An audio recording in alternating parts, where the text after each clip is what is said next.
Dimanche 10 novembre, après plus de 13 ans passés à la tête de la Bolivie, Evo Morales a dû démissionner et s'est depuis exilé au Mexique par peur des représailles. Comment a-t-il fait pour chuter d'un trône qu'il avait lui-même bâti et sur lequel il semblait si confortablement assis? Peut-être s'y était-il trop affaissé.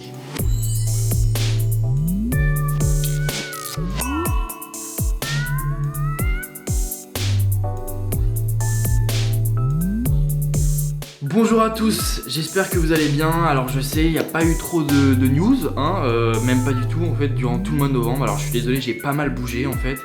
Et en plus j'avais un peu du mal au niveau de l'actualité. Je trouvais pas un sujet incroyable sur lequel je pouvais vous parler. Et du coup ça fait un moment que je prépare cette vidéo sur la Bolivie. Mais voilà, comme j'ai pas mal bougé, quand je suis chez des potes ou que ce soit quand je suis pas chez moi, c'est difficile de travailler sur une vidéo. Donc du coup c'est pour ça que ça a du retard. Ouais, je voulais juste faire aussi un petit retour par exemple aussi par rapport aux commentaires que j'ai pu avoir sur les dernières vidéos. On me posait pas mal de questions, quoi que ce soit, même en privé, etc. Donc c'est super cool, moi ça m'a fait plaisir qu'il y ait des personnes qui s'intéressent au sujet, qui me posent des questions, etc. Après moi je voulais juste clarifier quelque chose, même par souci d'honnêteté aussi, et aussi parce que c'est tout simplement le cas. Je suis pas un spécialiste en fait des sujets dont je vous parle, et donc du coup il y a plein de choses que je vais pas forcément savoir ou quoi que ce soit. Voilà, moi je vais juste, il y a des sujets sur lesquels je m'y connais pas forcément, juste donner un peu de mon temps pour m'y intéresser, pour essayer d'analyser, d'analyser les différents sujets. C'est aussi pour ça que je vous mets les sources en description aussi, pour que vous puissiez vous faire votre propre avis. Mais voilà, moi les sujets que je vais aborder, je suis pas un spécialiste forcément dessus. Et par exemple le sujet du jour, là en l'occurrence la Bolivie, avant je m'y connaissais pas plus que ça en fait, donc voilà, après voilà, j'y ai quand même passé du temps. Ça veut pas dire que la vidéo n'est pas de qualité ou quoi que ce soit, mais là je vais vous parler de la situation en Bolivie. Je suis pas un spécialiste géopolitique de la situation en Bolivie quoi. Je suis juste un gars qui a fait des recherches sur internet, qui a essayé de synthétiser un peu tous les articles qu'il a trouvés et qui a essayé d'en tirer une espèce de petite leçon de cette histoire là en fait, c'est tout. Bref, moi en gros, pour faire une vidéo, faut d'abord que j'ai un petit truc qui m'intéresse dans le sujet. Et donc là en l'occurrence, j'ai été étonné en fait, si vous voulez, à l'annonce de la démission de Evo Morales. Il y a eu vraiment des scènes de liesse, des scènes de joie, etc. Et donc du coup je me suis un petit peu intéressé à la situation sociale et économique. Souvent c'est des problèmes qui sont quand même souvent d'ordre économique qui créent les contestations qu'on peut connaître en ce moment. Et la situation est en nette hausse ces dernières années en Bolivie, aussi bien sur le plan social, culturel, économique. Bon après voilà, je vais revenir dessus plus tard, il n'y a pas que des points positifs. Mais il y a quand même une situation en amélioration. Et je trouvais justement que cette contestation-là, du coup, dénotait un petit peu avec les autres contestations que vous pouvez connaître en ce moment, par exemple au Liban, au Chili, en Équateur, en France, partout quoi, en gros si vous voulez. Et je trouvais que il y avait un écart en fait si vous voulez. Et je vais vous dire pourquoi. Avant ça, vite fait, parce que là je vous jette le sujet comme ça, je vous contextualise un petit peu les choses. Le 20 octobre 2019, c'était l'élection présidentielle en Bolivie et Evo Morales se présentait pour un 4e mandat. Et donc du coup, il a été élu au premier tour, élu vainqueur dès le premier tour face à son vainqueur Carlos Mesa, dans un petit retournement de situation encore une fois, mais on va revenir là-dessus. Et donc du coup, il y a eu des soupçons de fraude en fait autour de cette élection-là. Donc du coup, énormément de manifestations qui se sont déroulées, très violentes bien sûr. Et donc du coup, le 10 novembre, l'armée et la police ont suggéré, c'est les termes qu'ils ont employés, la démission d'Evo Morales, qui a démissionné dans les heures qui ont suivi. Toujours plus de manifestations du coup après entre l'opposition à Evo Morales et les pro-Morales. C'est une société qui est très polarisée en Bolivie. Et donc du coup le 12 novembre, du coup 2 jours après, Janine Agnès, vice-présidente du Sénat, s'est autoproclamée présidente par intérim. Et donc du coup après, on s'en est suivi des semaines d'affrontements, de manifestations très violentes sur lesquelles on va revenir bien sûr. Et là, en gros, si vous voulez, récemment, la situation tend à s'apaiser quand même et on va vers un retour au calme. On a énormément de chiffres et d'indicateurs qui montrent cette nette amélioration là du coup durant les 3 mandats présidentiels qu'a brigué Evo Morales. Donc du coup il a débuté son premier mandat présidentiel en 2009 et en 2009 le PIB du coup du pays était de 9 milliards d'euros et actuellement il est de 41 milliards d'euros. Et avec une croissance qui avoisine les 4%, la Bolivie se situe sur le podium sud-américain juste après la République dominicaine et le Panama. Ces chiffres-là, ils s'expliquent notamment par de fortes ressources minières en Bolivie. La Bolivie, c'est le 4e producteur mondial d'étain, c'est un espèce de métal non toxique qui peut aller au contact des aliments et qui notamment sert à faire les boîtes de conserve.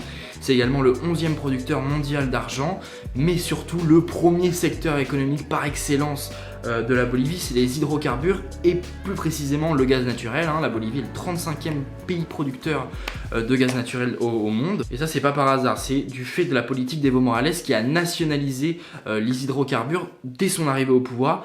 Et depuis cette nationalisation-là, le secteur énergétique a multiplié ses revenus par 7. Alors ces chiffres économiques-là, bien sûr, ils servent à rien si ça profite pas à la population. Du coup, la population, bien sûr, a pu en profiter. 9% de chômage en 2006, 4,5 désormais, 60 $ le salaire minimum en Bolivie en 2006, désormais c'est 310 $.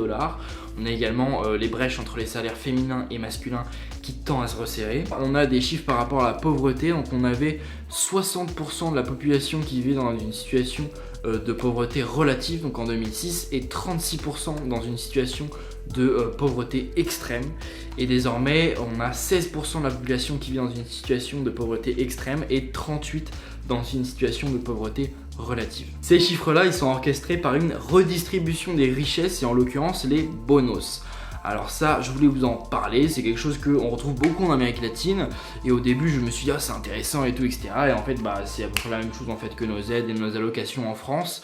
Donc du coup bonos ça peut se traduire par transfert monétaire conditionné et donc en l'occurrence c'est juste censé aider les personnes à sortir des situations de pauvreté et d'extrême pauvreté et après dès que ces personnes là sont en dehors des critères en fait si vous voulez, l'aide en l'occurrence ne leur est plus attribuée. Un autre truc aussi dont je voulais vous parler, c'est le coefficient de Gini. Alors le coefficient de Gini, il permet d'observer la répartition d'une variable, donc une variable en l'occurrence ici ça va être les revenus, au sein d'une population. Donc plus simplement, c'est un indicateur d'inégalité de revenus. Et donc si vous voulez, il se mesure entre 0 et 1. Donc 0 c'est l'égalité parfaite entre chaque individu. Et 1, c'est la possession de l'ensemble des richesses par un seul individu dans la société et tout le reste n'a absolument aucune richesse. Donc bien sûr, aujourd'hui et je pense pour toujours, cette situation-là et enfin ces deux situations-là sont complètement impossibles. Du coup, vous devinez un petit peu que l'objectif, c'est un peu de se rapprocher de 0, quoi. Ce serait ça qui pourrait être sympa. Et donc du coup, les pays les plus inégalitaires au monde se situent aux alentours des 0,6.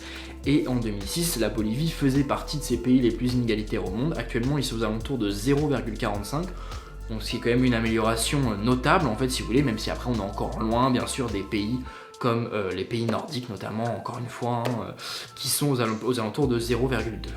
Son bilan culturel, il est aussi très bon, parce qu'en tant que premier président indigène de Bolivie, il va proclamer l'État plurinational qui est composé de 36 nations et 36 langues. Et il va également promouvoir le drapeau Huipala, donc au même rang que le drapeau national bolivien. Et le Huipala, c'est un drapeau multicolore qui est censé représenter toutes les ethnies andines et qui est depuis d'ailleurs devenu un symbole politique. Ma première approche un petit peu de la situation en Bolivie, elle s'arrêtait à peu près là.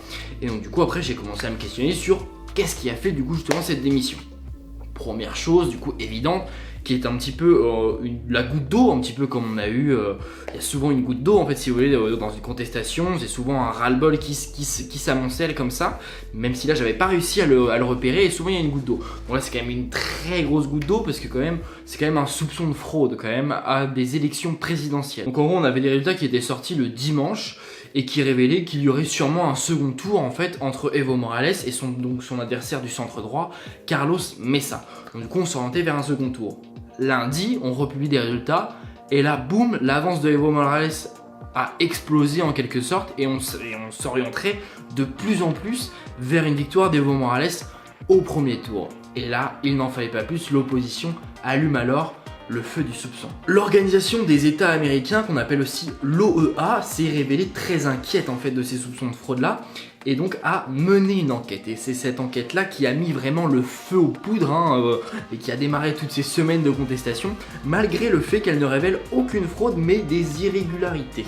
En tout cas pour le moment c'est toujours pas vraiment possible à dire s'il y a eu fraude ou pas et d'autant plus qu'en plus l'OEA est quand même assez critiquée et assez mal vue en fait si vous voulez parce que c'est vu comme une organisation très américaine en fait, très américano-centrée du fait que son siège par exemple soit à Washington, du fait qu'elle est très souvent vue en fait comme un organe de contrôle de l'Amérique du Sud par les États-Unis. Voilà, donc on a aussi par exemple notamment William Scaliman, donc du coup qui est le chef des armées de l'armée bolivienne, donc du coup qui a suggéré Evo Morales de démissionner, et bien du coup ce chef des armées là, il a été formé aux États-Unis, il a également travaillé aux États-Unis, notamment avec le FBI, et c'est exactement la même chose pour le chef de la police qui a également travaillé aux États-Unis. Et voilà, donc si on rajoute à cela bien sûr que les États-Unis ont directement reconnu la présidente Jeanine Áñez, voilà, on peut légitimement se questionner. Mais après voilà, faut pas direct, parce qu'après voilà, ça tombe direct dans le complotisme ou quoi que ce soit bien sûr, mais on n'a pas d'éléments en tout cas pour le prouver ou quoi que ce soit, mais il y a des interrogations bien sûr qui circulent. Ces contestations là sont plus le fruit en fait si vous voulez d'un autoritarisme quand même qui commençait de plus en plus à s'installer au sein de la présidence d'Evo Morales, et notamment avec l'affaire par exemple du type Nice également en 2011, où véritablement Evo Morales a forcé la construction d'une route qui passait en plein milieu d'un parc naturel qui était normalement attribué aux autochtones, et donc du coup il y avait déjà une fracture qui s'était faite avec pas mal de membres un petit peu qui étaient complaisants à son égard, et notamment voilà, il s'est un petit peu séparé et il a commencé un peu à s'éloigner un peu du caractère indigéniste et du caractère environnementaliste qu'on lui attribuait. Mais ce qui avait le plus posé problème en fait ces dernières années, c'était surtout le référendum de 2016. Il avait commandé, Evo Morales, un référendum en 2016 pour savoir s'il pouvait modifier la constitution dans l'optique de se présenter une 4e fois, pour un 4e mandat. La population avait répondu non à 51%, et pourtant dans une décision qui a été très controversée, le tribunal constitutionnel, donc qui est l'équivalent de notre conseil constitutionnel en France, a accepté qu'il se présente une 4e fois, et donc du coup il s'est présenté même une 4e fois en 2019. Et donc du coup forcément ça a créé un climat très délétère et énormément de colère du côté du peuple bien sûr, parce que le peuple ne s'est pas senti écouté. Donc comme je vous ai expliqué, le 12 novembre, Jeanine Áñez donc c'est un peu autoproclamée en fait présidente par intérim, et cette prise de pouvoir elle est très très contestée et contestable en fait si vous voulez. Déjà Jeanine Áñez elle a été proclamée présidente sans quorum, je sais pas comment on appelle ça, c'est du latin en fait si vous voulez, c'est-à-dire qu'il n'y avait pas la présence minimale à l'Assemblée pour pouvoir promulguer Jeanine Áñez présidente. Et pourtant le tribunal constitutionnel a validé cette décision là, alors qu'il n'y avait absolument pas le nombre de députés suffisant à l'Assemblée. Ce premier point est déjà super choquant, on se rend compte à quel point cette prise de pouvoir est complètement illégitime. Jeanine Áñez elle a pris cette place de présidente par intérim suite à une succession de démissions assez incroyables. Donc du coup en cas de démission d'Evo Morales, c'est le vice-président qui doit prendre la place de président par intérim. Sauf qu'il a démissionné. On a ensuite le président de la Chambre des députés, il a démissionné. On a la présidente du Sénat qui a démissionné. On a le vice-président de la Chambre des députés qui a démissionné. Et ensuite on a la vice-présidente du Sénat, Jeanine Áñez, donc qui arrive en 5e position et qui donc du coup prend la place de présidente par intérim.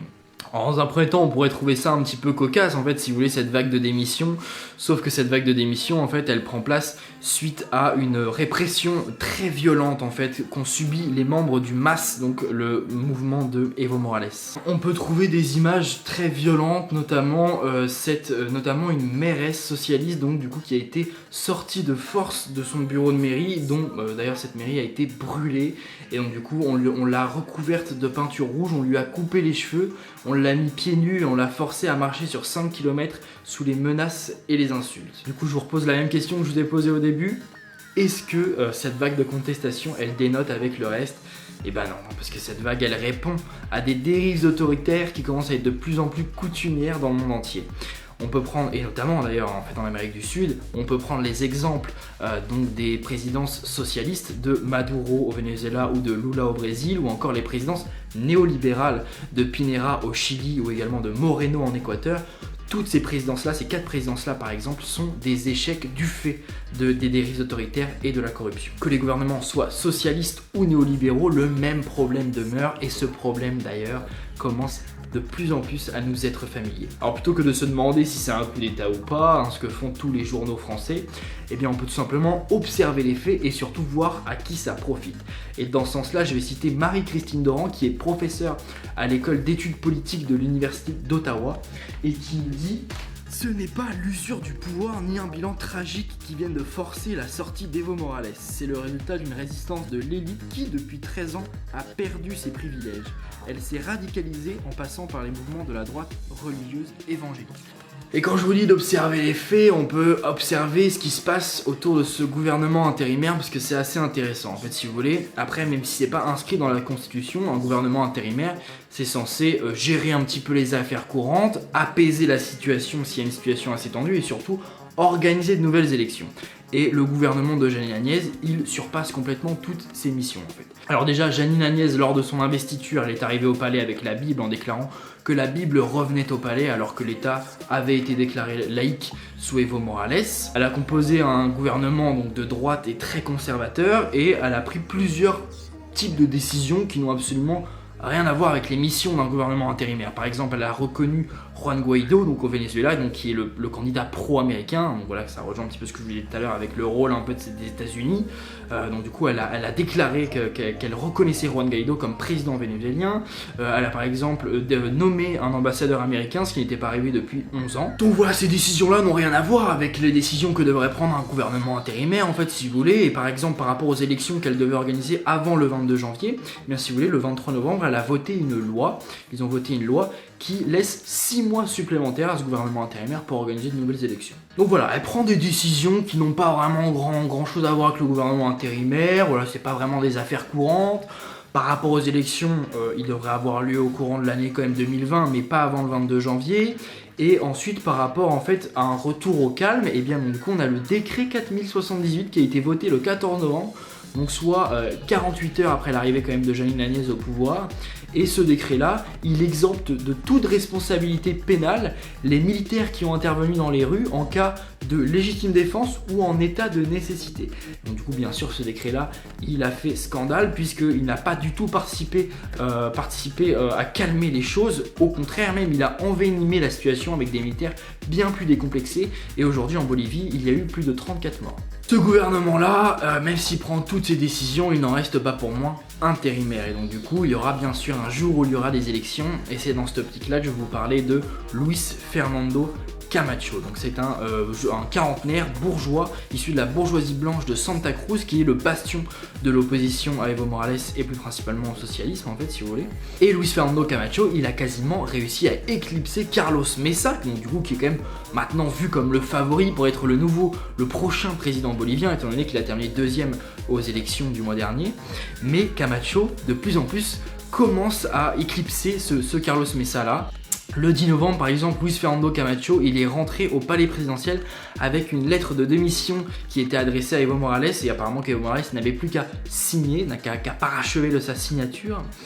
Et il a posé une Bible sur un drapeau bolivien au sol en déclarant qu'il ramènerait Dieu au palais brûlé. Donc du coup, si vous ne l'avez pas compris, le jeune Luis Fernando Camacho, c'est un leader d'extrême droite proche des milieux conservateurs et évangélistes. Il a par exemple fait ses classes à l'Union des jeunes crucénistes, donc du coup qui est un groupe défini comme un groupe paramilitaire raciste ciblant les indigènes. Et donc celui qu'on surnomme désormais comme le Bolsonaro bolivien est en passe d'être le favori pour la prochaine élection présidentielle.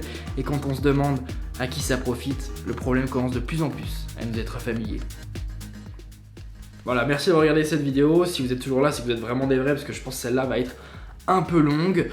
Voilà, donc du coup encore une fois désolé pour ce mois de novembre où j'ai rien sorti. Je vais essayer de sortir une autre vidéo d'ici Noël et après du coup je vais passer les fêtes en famille, donc du coup je sortirai rien, mais il y aurait une grosse annonce, donc du coup je sais pas si j'aurai le temps de la faire fin décembre ou peut-être début janvier, peut-être un peu plus début janvier, je verrai, parce que la chaîne YouTube il va y avoir un très gros projet sur cette chaîne YouTube qui va même d'ailleurs un petit peu caractériser la chaîne YouTube je pense, parce qu'il va y avoir énormément de vidéos qui vont sortir à partir de début 2020, voilà, parce que je vais pas mal voyager, j'en dis pas plus. Vous verrez un petit peu ce qui se passe sur la chaîne. Après, bon, il y a beaucoup de mes proches qui me regardent, donc ils savent après ce qui va se passer sur cette chaîne. Mais pour ceux qui savent pas, je vous laisse dans un petit suspense. Et puis du coup, je vous dis à très bientôt, avant Noël. Je sortirai une autre vidéo. Et après, l'autre vidéo sera sûrement du coup la vidéo d'annonce. Ciao.